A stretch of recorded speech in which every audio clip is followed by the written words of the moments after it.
Question on the floor to your left. Yes, yes, ma'am. How do you see the Republican Party responding to the Obama administration? And what direction do you see them taking to try and regain power in 4 or 8 years? Oh, God. What side of the Republican Party are we going to see? I was afraid somebody was going to ask me that. Because I actually have an answer, I think. Part of the problem is that the Republican Party, at least is perceived to be a party that is more concerned with its self-interest than the public interest. And I have to tell you that that's an argument that is not hard to gain footing if you look at the past. Just in tax cuts alone, the reality is that the top 1% of the population in income receive 15% of the tax benefits under the Bush tax plan. I mean, if there's anything that will damn the Republican Party for the foreseeable future is this sense that we are the party that takes care of the rich at the expense of the poor. So I think if you can become more populist, if you can in fact become more progressive, if you can in fact listen to and innovate in ways that perhaps the Democrats can't, take a step ahead in terms of providing, for instance, computers to every child in America and come up with a way to do it and pay for it, either through private enterprise or a combination of private enterprise and government. Those kind of initiatives will, I think, revitalize the Republican Party because it will say to those of us who can be persuaded that, in fact, you do offer a sense of hope and a sense of mission and a sense of accomplishment, and are not simply in it for what you can get out of it. One upstairs. Yes. A moment ago you mentioned China's relationship with Cuba. What do you think President-elect Obama's attitude toward Cuba and normalizing relationships with them should be? Well, that's a tough one because he's obviously been very quiet about it given the role of Florida in the election and the role of the Cuban community in terms of Florida's ultimate outcome in voting. But having said that, the fact is we are going to be competing in ways that we never anticipated with nations that we never thought were competitors. The BRIC nations that I mentioned in my earlier talk on education, Brazil, Russia, India, and China, are growing economies, even if they have a recession now, that are going to be exporting their capabilities throughout the world. We are going to be competing with them market for market, place for place. And we cannot arbitrarily rule out, as we were so wont to do for ideological reasons, a geographical area, large or small, that says to other potential areas, if we don't do what the United States wants, they may just blackball us, they may just boycott us, they may just ignore us. So I think we've got to develop a policy, and I would suspect that Obama understands this and believes in it, that we have to develop a policy that is more government neutral and more economically based. The fact is, if we don't like the government in Cuba, we sure as hell shouldn't like the government in China, and China's government is a lot worse, potentially, than Cuba's government ever could be. And to draw a distinction between the two is intellectually dishonest and economically foolish.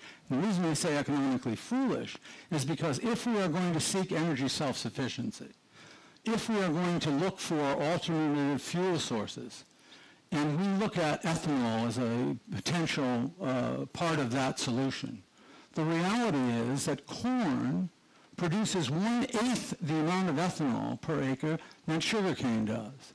Well, you can grow corn in the Midwest and throughout the country.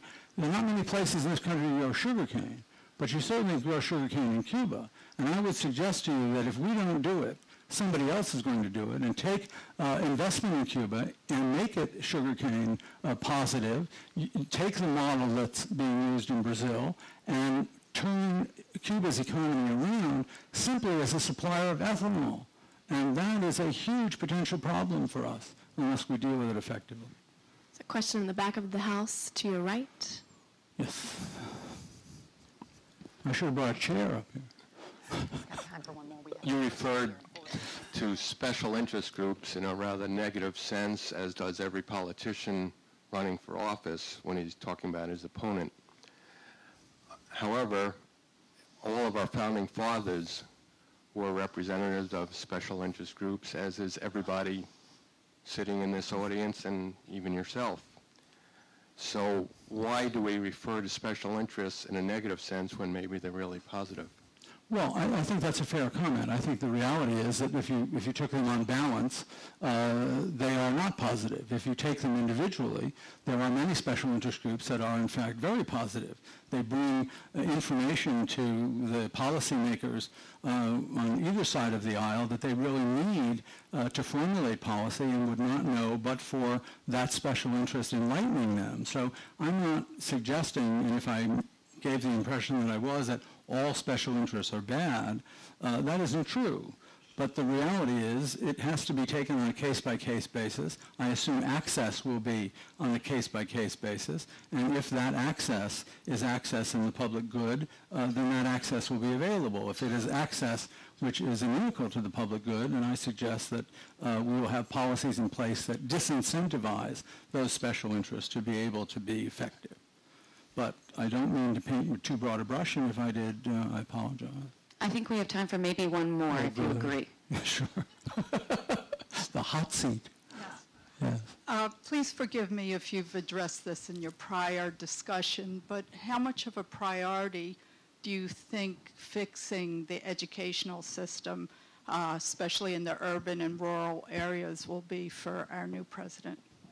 Well, I think it's fundamental, and I say that not simply because of him. I think that it is generally understood among anyone who knows that our educational system is not only falling behind developing nations in the world, but in fact is falling behind to a degree that ultimately is not in our national interest, not in our economic interest, and not in our interest in having a cohesive and responsible electorate.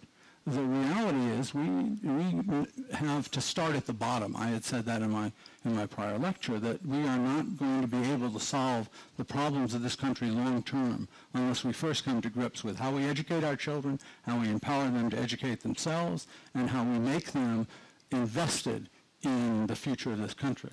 And we cannot do that unless we have an educational system that they buy into, that they feel is in it for them, and that they have a vested interest in staying with it and getting something out of it, not at the end of the rainbow, but day by day, year by year.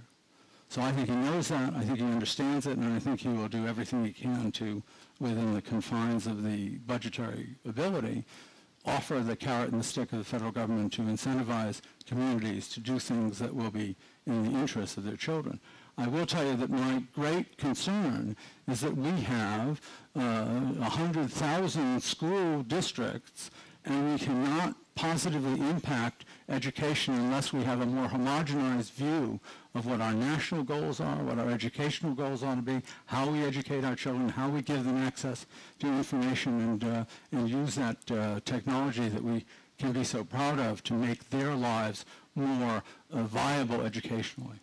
If we can do those things, then I think we have started where we need to start to rebuild our society in a way that in the long term will be in our best interest. And in the meantime, we'll give to our children the gift that we have promised them and not delivered on.